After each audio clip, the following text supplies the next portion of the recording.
कहा जाता है कि मगरमच्छ बहुत आते हैं। क्या कहानी है ये?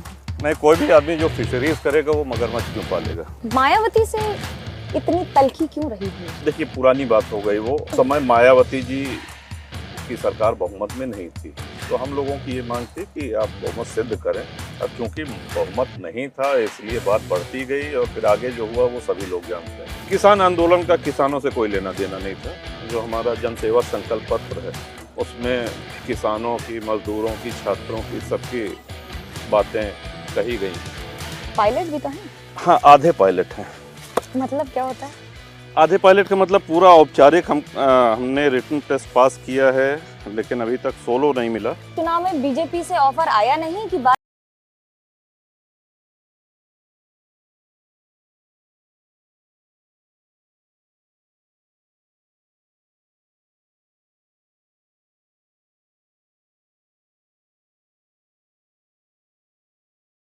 इसका फैसला करने में सबसे बड़ी भूमिका राजा भैया की रही है।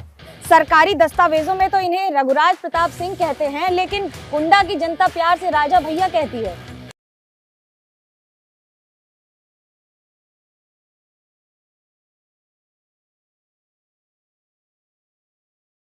इसमें हमारे चालक होंगे स्वयं रघुराज प्रताप सिंह और राजा भैया।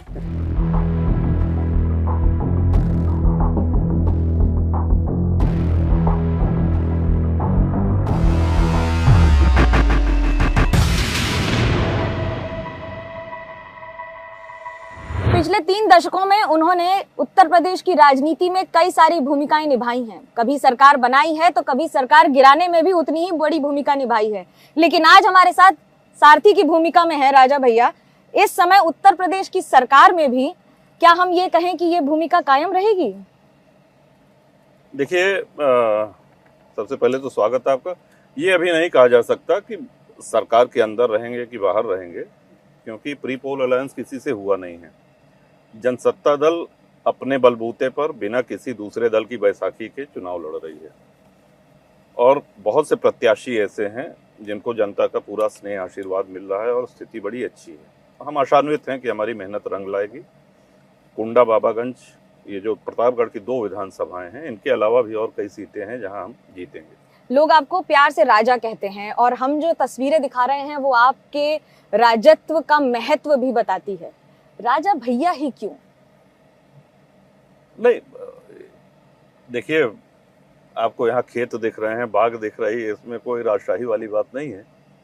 और राजतंत्र तो समाप्त हुए वर्षों हो गया है, उसका कोई एडवांटेज किसी पूर्व राजघराने को नहीं है। और आज संविधान में हम सब लोगों को बराबर का हक दिया है, बराबर का दर्जा है, तो ऐसी कोई बात नहीं है।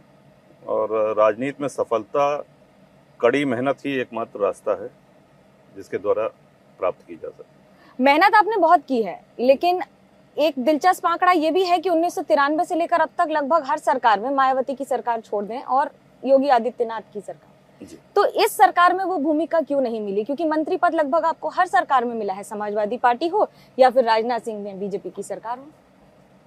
नहीं, देखिए, मंत्री पद महत्वपूर्ण नहीं होता है। महत्व होता है अपने राजनीतिक सिद्धांतों का। और हर सरकार में नहीं हुआ। 93 से 96 नेताजी रहे, उसमें भी हम नहीं रहे मंत्री। 4 बार मायावती जी रही, उसमें भी नहीं रहे। तो मंत्री पद उतना महत्वपूर्ण नहीं है।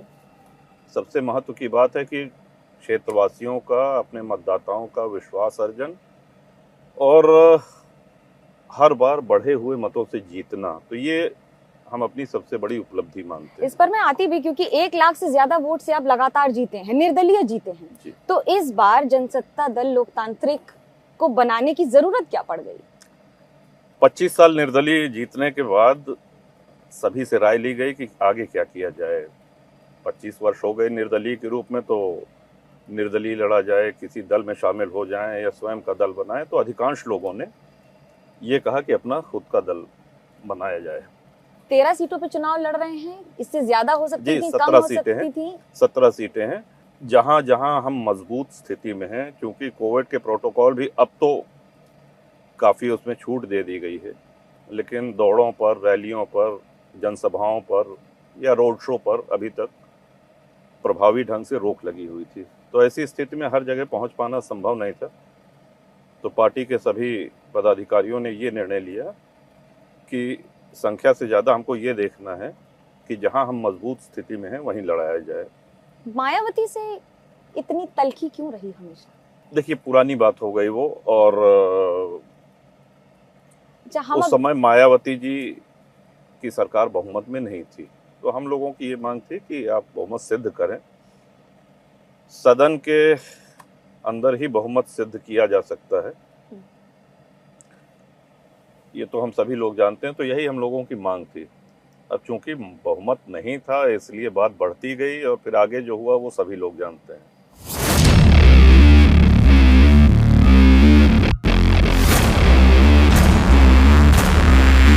अब हम पहुंच गए हैं उस तालाब पर जिसकी कई सारी कहानियां, किंवदंतियां सुनी गई हैं। यानी कि ये वो इलाका है जहां पर कहा जाता है कि मगरमच्छ बहुत आते हैं। क्या कहानी है ये? आप भी वही प्रश्न आपने किया जो सब करते हैं। हाँ। नहीं, कोई भी आदमी जो फिशरीज करेगा वो मगरमच्छ क्यों पालेगा? और बाकी तो गांव है और तालाब है, किसी भी प्राणी के आने जाने पे रोक नहीं है। दरअसल गंगा जी बगल से बहती हैं यहाँ से, तो गैंजेटिक घड़ियाल गंगा जी की एक बड़ी लुप्तप्राय प्रजाति है। तो कभी कभार आ जाए तो हम नहीं कह सकते हैं, लेकिन वो घड़ियाल है, असल में मगरमच्छ नहीं।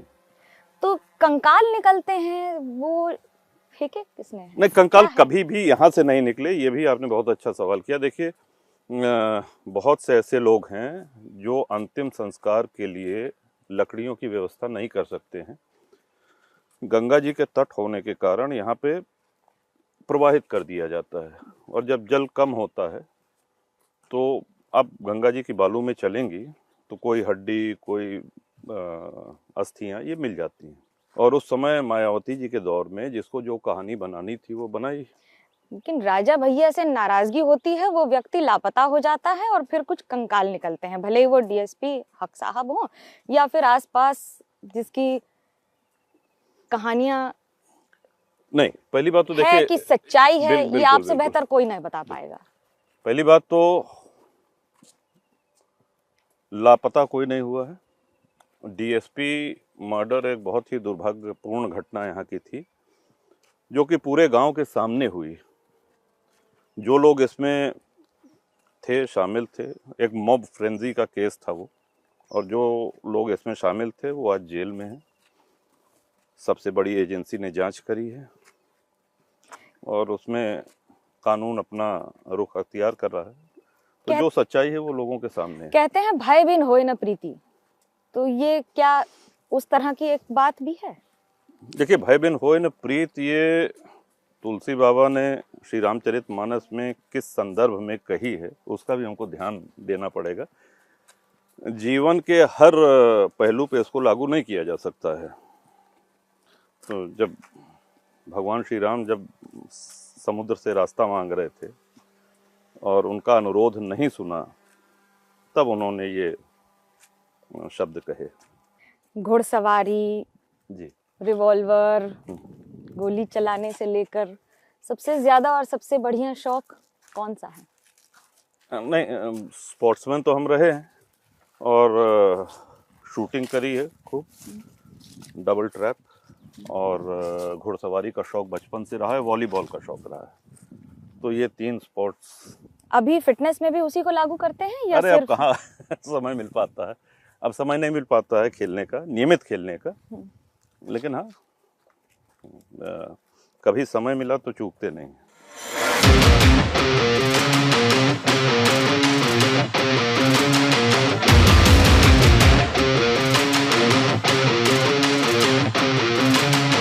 अच्छा, एक बात बताइए जी। तकनीक में आपका बड़ा शौक है, बहुत रुचि है। ड्रोन, हमारा ड्रोन इस समय राजा भैया ही उड़ा रहे हैं। जो तो तस्वीरें आप देख रहे हैं उनकी ड्रोन पर, वो खुद उन्हीं के ही शॉट्स हैं। तो ये ड्रोन की क्या खासियत? आपकी तकनीक के एक छवि अलग रहती है और एक छवि ये रहती है। नहीं, इंटरेस्टिंग चीज़ है, और ख़ास तौर से जब आप जंगलों में जाएं, वाइल्ड लाइफ सेंचुरीज में जाएं तो वहाँ पे एक जगह बैठ के आप बहुत से नज़ारे देख सकते हैं। अच्छी बात है। आप चलाते हैं ड्रोन? जी है ये जो हमारे चला रहे हैं इसमें और बाकी समय इसमें स्टडी, जैसे technically you are very very, I would say technology friendly और tech no friendly. I am not at all that tech savvy जितना आप प्रशंसा कर रहे हैं, बल्कि हम तो ये कहेंगे कि हम टेक्निकली चैलेंज्ड हैं, लेकिन ये कर लेते हैं ड्रोन वाला। पायलट भी तो हैं? हाँ, आधे पायलट हैं। मतलब क्या होता है? आधे पायलट का मतलब पूरा औपचारिक हमने रिटन टेस्ट पास किया है, लेकिन अभी तक सोलो नहीं मिला। तो जिसको सोलो नहीं मिलता है, एक प्राइवेट पायलट लाइसेंस होता है, एक सीपीएल कमर्शियल होता है। तो पीपीएल के लिए हम रिटन पास कर गए, लेकिन फिर समय नहीं मिला, थोड़ा बहुत सीखे, और जब तक लाइसेंस नहीं मिल जाता है तो एक सर्टिफाइड पायलट के साथ ही आप उड़ान भर सकते हैं।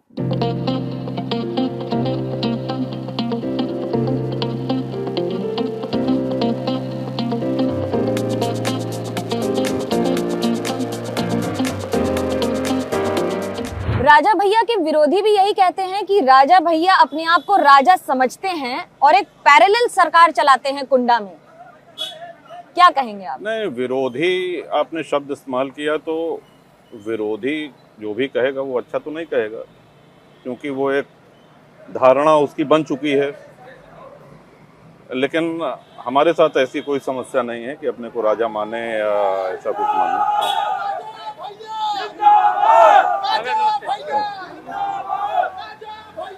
इस इलाके में सिंबल ही आपका चेहरा है, सिंबल ही आपकी पहचान है और आप ही सिंबल हैं, तो आरी की क्या जरूरत पड़ गई? हमने बताया आपको ना कि अपनी विचारधारा का विस्तार करने के लिए लोगों ने ये राय दिया कि दल बनाया जाए, और बहुत सी ऐसी समस्याएं हैं किसानों की जिनके लिए हम आवाज़ उठाते रहते हैं, सदन के अंदर भी बाहर भी। अब वो आवाज़ पार्टी की तरफ से उठेगी तो और मुखर होकर के उठेगी। देखिए, किसानों की समस्या जो आप लोग टीवी पे दिखाती हैं या जो देश जानता है, उनके अलावा भी बहुत सी समस्याएं हैं। जब भी किसान आंदोलन से संबंधित कोई चीज़ें दिखाई जाती हैं तो सदैव पश्चिमी उत्तर प्रदेश और गन्ना किसानों की बात होती है। हमारा ये क्षेत्र अवध, पूर्वांचल, बुंदेलखंड, जहाँ लघु सीमांत कृषक हैं, इनकी चर्चा नहीं होती है। छोटी छोटी समस्याएं हैं, जैसे समय पे डीएपी, समय पे यूरिया मिल जाना, बिजली सिंचाई के लिए और थ्रेशिंग के लिए, और सबसे महत्वपूर्ण है, देखिए, जो किसान आंदोलन में एक बिंदु आया कि साहब एमएसपी ख़त्म कर देगी ये सरकार, ये पूरी तरह से गलत है। कोई भी सरकार हो, एमएसपी नहीं ख़त्म हो सकती। हाँ, लेकिन एमएसपी में समस्या ये है कि जैसे एक बीघे में, यहाँ पे बड़ा बीघा होता है हमारे यहाँ, एक बीघे में 15 क्विंटल से लेके 18 क्विंटल तक धान उपज होती है, लेकिन क्रय केंद्र पे खरीद सिर्फ सपा सरकार में 6 क्विंटल की होती थी, और अब भाजपा सरकार में 10 क्विंटल की खरीद हो रही है। ये कहीं लिखा पढ़ी में नहीं मिलेगा आपको, लेकिन निर्देशित कर दिया गया है कि प्रति बीघा खतौनी जब किसान दिखाएगा तो इससे अधिक खरीद नहीं होनी है। यानी कि अगर किसी ने 18 क्विंटल पैदा किया है तो 10 क्विंटल का तो उसको दाम मिल रहा है, बाकी वो पौने पौने दाम पे बेचने पे मजबूर है। तो जो भी फसल हो, पूरी एमएसपी पे खरीदी जाए, क्रय केंद्र पे खरीदी जाए, हमारी शुरू से ही मांग रही है। किसान आंदोलन को कैसे देखते हैं? किसान आंदोलन का किसानों से कोई लेना देना नहीं था। कम से कम उत्तर प्रदेश में जो बड़ा भूभाग ये है, बुंदेलखंड है, अवध है और पूर्वांचल है, आपने देखा होगा कि यहाँ के किसान अपनी खेती कर रहे थे। उस आंदोलन से कोई भी किसान प्रभावित नहीं था। 25 नवंबर को आपने जाकर नेताजी मुलायम सिंह यादव से मुलाकात की और कहा कि उनको बिलेटेड हैप्पी बर्थडे बोलने गए थे। जी। 28 नवंबर को आप ही के इलाके में, प्रतापगढ़ जिले में आकर अखिलेश यादव ने पूछा कौन है ये? जी हाँ। कैसा लगा आपको? नहीं, उनके कद के नेता से ये उम्मीद तो नहीं थी कि ऐसा कहेंगे, और जिन भी पत्रकार ने ये प्रश्न किया कि क्या आप उनके दल से गठबंधन कर रहे हैं कि नहीं करना है, तो साफ कह दीजिए कि नहीं हो रहा है, और हमारी तरफ से तो कभी कोई प्रयास भी नहीं हुआ कि हम गठबंधन करें। और राजनीति में, सार्वजनिक जीवन में पत्रकार चुभते हुए सवाल पूछेंगे ही, ये आप भी जानती हैं। चुभ गया तो क्या ये सवाल? हर सवाल पे क्रोधित हो जाना या इरिटेट हो जाना, ये तो शुभ लक्षण नहीं है। राजा भैया को गुस्सा कब आता है? नहीं, देखिए, हम भी आपकी तरह, सभी की तरह एक सामान्य इंसान हैं। सभी के जिंदगी में ऐसे मौके, ऐसे समय आते हैं कि गुस्सा आता है, लेकिन उसको नियंत्रित करना, अपने क्रोध पे नियंत्रण रखना, ये प्रयास करते हैं। इस चुनाव में बीजेपी से ऑफर आया नहीं कि बात बनी नहीं या बनाई नहीं गई? नहीं, ना ऑफर आया, ना हमने प्रयास किया, ना हमारा कोई ऐसा प्रस्ताव था। देखिए, एक बहुत महत्वपूर्ण चीज़ ये है कि हमारी इच्छा थी कि हम एक बार सभी दलों को, जैसे अभी आपने थोड़ी देर पहले पूछा कि साहब सपा नहीं लड़ाती थी, ऐसा नहीं था। सपा भी लड़ाती थी और भाजपा भी लड़ाती थी। सभी दलों के प्रत्याशी, कांग्रेस के, बसपा के, सभी आते। 15%, 20% से ऊपर कभी किसी को वोट मिला नहीं आपके इलाके में, लेकिन ये हमारे लिए बहुत सौभाग्य की बात है। और आपका 40% से नीचे कभी गया नहीं? हमारा 53 के नीचे कभी नहीं गया। 53% एंड अबव ही रहा। क्या है वो जादू, क्या है? जादू तो कुछ नहीं है, ईश्वर की कृपा है। और हाँ, ये जरूर है कि हम 5 साल चुनाव लड़ते हैं। मतलब 5 साल चुनाव लड़ने से हमारा मतलब है कि 5 साल जनता के बीच में रहते हैं, हर सुख दुख में रहते हैं। प्राथमिकता जहाँ भी जरा भी दो दिन का भी टाइम मिला, तो 2 दिन का समय मिला, तो क्षेत्र में ही रहना पसंद करते हैं। ये पहला मौका है जब आपके बच्चे, बेटे भी घर घर गए हैं कैंपेन करने के लिए। ये क्या अगली पीढ़ी को राजनीति में लाने का प्रयास है? दरअसल घर घर नहीं गए थे।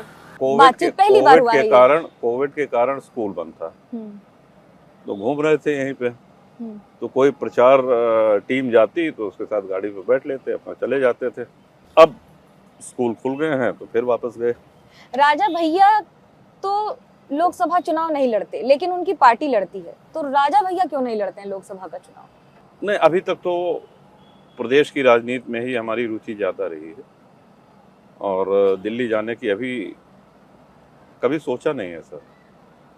इस बार मोदी सरकार और बाकी सरकार में क्या अंतर देखते हैं? देखिए, हर सरकार अपनी उपलब्धियां गिनाती है, बढ़ चढ़ करके गिनाती है, लेकिन उत्तर प्रदेश की अगर बात करें तो आपने देखा होगा, जब डिबेट्स होते हैं, जो भी सरकार या जो भी विपक्ष रहता है, वो सिर्फ कमियां निकालने में ही अपना पूरा समय लगाता है। तो ना इतने अच्छे काम किसी सरकार ने किए होते हैं, ना इतने बुरे काम किसी ने किए होते हैं, जितना एक दूसरे को बताते हैं। हमारे विचार से देखिए, सड़क, बिजली, पानी, स्वास्थ्य, शिक्षा, ये सब अनिवार्य चीज़ें हैं, होनी ही चाहिए, और इन्हीं के इर्द गिर्द हमारा पूरा विकास का ढांचा घूमता है।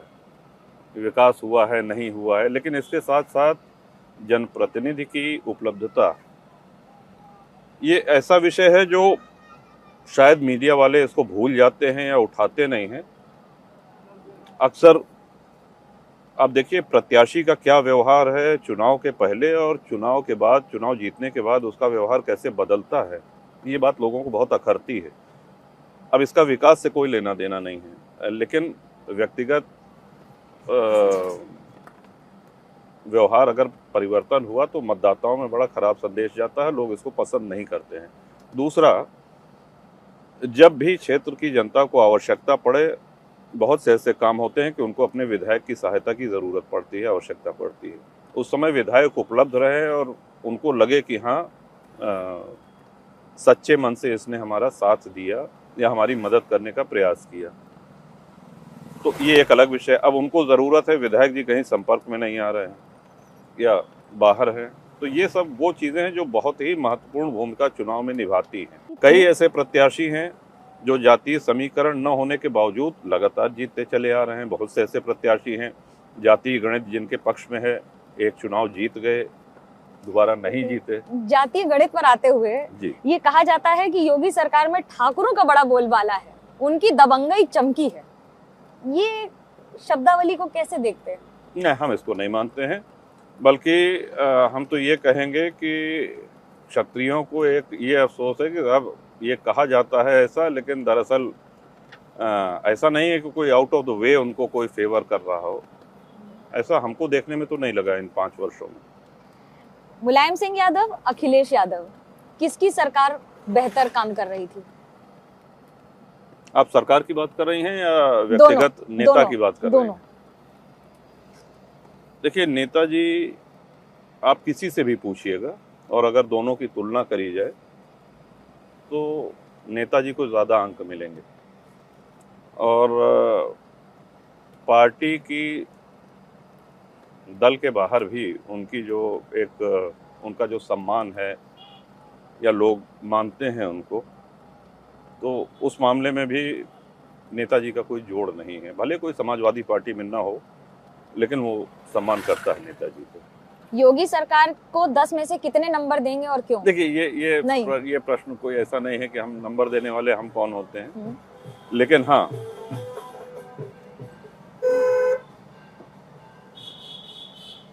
नंबर देना तो हमारा काम नहीं है, लेकिन अब जो विधायक हैं मैदान में, उनकी विधानसभा की जनता उनको नंबर देगी। उनका कैसा परफॉर्मेंस रहा है, कैसा प्रदर्शन रहा है, कैसा आचरण रहा है, तो ये तो सम्मानित मतदाताओं के हाथ में है कितना नंबर देते हैं। एक इल्तिजा है, अगर आप रखना चाहें तो रखें। जी।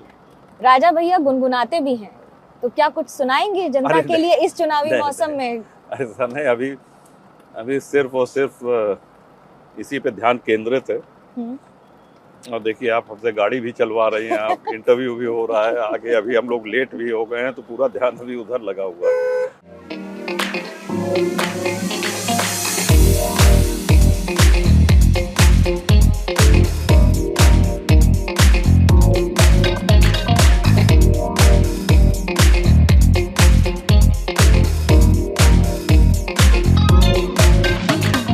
बेटी के घराने से, रजवाड़े से, घर से, किले से, विधानसभा तक का सफर और इस तरह से एक राजनीतिक दल बनाने की बात, कैसे देखते हैं इसको, क्या कहेंगे? लखनऊ विश्वविद्यालय में स्नातक की शिक्षा पूर्ण करने के बाद घर आए और हमारे मन में ये स्पष्ट था कि हमको गांव में ही रहना है, कहीं शहर नहीं जाना है, और अगर कहीं नौकरी करनी भी है तो सिर्फ सेना में।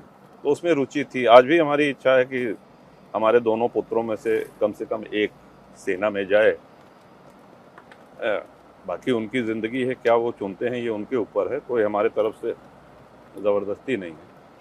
लेकिन हाँ, आए क्षेत्र के लोगों ने कहा कि 92 की बात है कि चुनाव होने वाले हैं, आपको चुनाव लड़ना है। कैसे लड़ना है? निर्दलीय लड़ना है।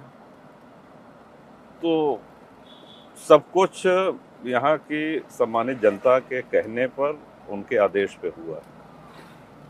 और आम राजनीतिक ढर्रा जो है या जो प्रचलन है, उससे एकदम अलग ढंग से ये हुआ। राजा भैया घर वालों के साथ समय बिता पाते हैं, समय दे पाते हैं? क्यों नहीं दे पाते? थोड़ा, मतलब उतना तो नहीं हो पाता है, लेकिन हाँ, जैसे चुनाव में व्यस्तता अधिक है तो अक्सर लोग ये कहना पसंद करेंगे कि नहीं साहब हम क्षेत्र में, लेकिन हाँ, कोई व्यापारी हो या कोई सेना का अफसर या जवान हो, किसी भी क्षेत्र में है तो काम पहले है और होना भी चाहिए। तो उसमें से जो भी समय मिलता है, और परिवार का मतलब हमारे दृष्टिकोण में बड़ा विस्तृत है। परिवार का मतलब सिर्फ अपना ही घर नहीं, तो सब परिवार के ही लोग हैं, सबके साथ रहते हैं, खूब समय बिताते हैं। लेकिन क्या इस बार जनता के साथ ज्यादा समय बिता रहे हैं? और क्योंकि जिम्मेदारियां बहुत ज्यादा हैं, दल के बन जाने के बाद जिम्मेदारी बहुत ज्यादा अध्यक्ष के तौर जी पर। बिल्कुल, दायित्व तो बढ़ गया है, जिम्मेदारी बढ़ गई है, लेकिन इस बार अपने क्षेत्र में कम समय दे पा रहे हैं। और उसका कारण है कि कई जगह प्रत्याशी जहां लड़ रहे हैं, सब जगह जाने का कार्यक्रम है, तो अपने क्षेत्र में कम समय दे पा रहे हैं। क्योंकि इस बार कोई गठबंधन नहीं किया है आपने, अगर आंकड़ों की कमी हुई सरकार बनाने के लिए, तो राजा भैया किस तरफ होंगे? ये चुनाव बाद की बात है मनोज्ञा जी, क्योंकि प्री पोल अलायंस तो हुआ नहीं है, किसी से किया नहीं गया है। बाद में सभी समर्थकों से, पार्टी से राय लेकर के फिर कोई अगर ऐसी स्थिति आती है तो निर्णय लिया जाएगा। कुछ चरणों का चुनाव हो चुका है, जी। आपको हवा किस तरफ बहती दिख रही है? अब हम तो अपने चुनाव में व्यस्त हैं और अपने दल के, और इस बेल्ट में अभी चुनाव हुआ नहीं। आप ही लोग को ज्यादा जानकारी है, आप ही लोग से हम पूछते रहते हैं। तो वो कौन से 3 मुद्दे होंगे जिसको लेकर राजा भैया इस बार पार्टी के साथ, आरी के साथ उतर रहे हैं मैदान में? मुद्दे 3 से अधिक हैं, और जो हमारा जनसेवा संकल्प पत्र है उसमें किसानों की, मजदूरों की, छात्रों की, सबकी बातें कही गई हैं। और व्यक्तिगत स्तर पे जैसे कई समस्याएं हैं लोगों की, उनको हल करने का प्रयास करते हैं। वही चीज जो हम कहते हैं कि जनप्रतिनिधि को सदैव जनसुलभ होना चाहिए। विकास न करने पे लोग हार सकते हैं, लेकिन विकास करने पे जीत जाएं इस बात की गारंटी नहीं। ये बड़ा महत्वपूर्ण चीज है। आप देखिए इटावा में नेताजी ने कितना विकास किया, इटावा हारे, कन्नौज हारे। अगर हम सिर्फ विकास की ही बात करें तो वहाँ पे अस्पताल, विद्यालय, शैक्षिक संस्थान, सड़कें, बिजली, सब सारी चीज़ें हैं, लेकिन फिर भी जनता ने नकार दिया, पिछली बार भी, इस बार भी लगातार। तो विकास के साथ साथ और भी बहुत सी आवश्यकताएं या उम्मीदें जनता को रहती हैं अपने जनप्रतिनिधि से। हम उसको सिर्फ ये इंटरप्रेट करते हैं कि जब सड़क बनवा दिया, बिजली लग गई, बस हो गया। नहीं, ऐसा नहीं। व्यक्तिगत रूप से जब तक जनसुलभ नहीं होगा नेता, तब तक दूरगामी कामयाबी नहीं मिलेगी। तो 30 वर्षों में लगातार जीत का राजा भैया का फॉर्मूला क्या है? फॉर्मूला आप जैसे हैं वैसे दिखिए, और मंच से जो बोलिए, क्योंकि मंच का भाषण सुनने के बाद जो जनता है, श्रोता है, वो उसको रिवाइंड और प्ले करती है, और फिर आपका आकलन करती है कि आप क्या बोले, उसमें सच्चाई क्या है। कुछ लोग हैं जो बड़ा अच्छा ओजस्वी भाषण देते हैं और क्षणिक तालियां बजती हैं, लेकिन बाद में जब उनके भाषण को देखा जाए तो बहुत सी बातें उसमें सच नहीं होती। तो आप जैसे हैं वैसे जनता को दिखें, ये सबसे महत्वपूर्ण है।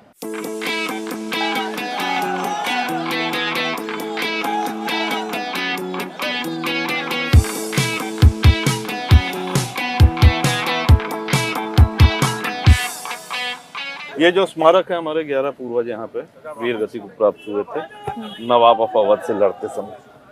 चौराहा प्रणाम प्रणाम प्रणाम प्रणाम प्रणाम प्रणाम। आज लेट हो गए, आओ विनोद, प्रणाम। बीजेपी का नारा है, जो राम को लाए थे हम उनको लाएंगे। राम के आधार पर ही चुनाव फिर एक बार? नहीं, ऐसा नहीं। हमारे ख्याल से जनता की और भी उम्मीदें रहती हैं। राजा भैया, हमारे साथ जुड़ने के लिए और इस सफर पर हमारा सारथी बनने के लिए धन्यवाद। इसके आगे अब आपकी चुनाव यात्रा शुरू होगी। देखिए, आपको बता दें कि ये बड़ी दिलचस्प सफर की, यहाँ पर तो भले ही इसे हम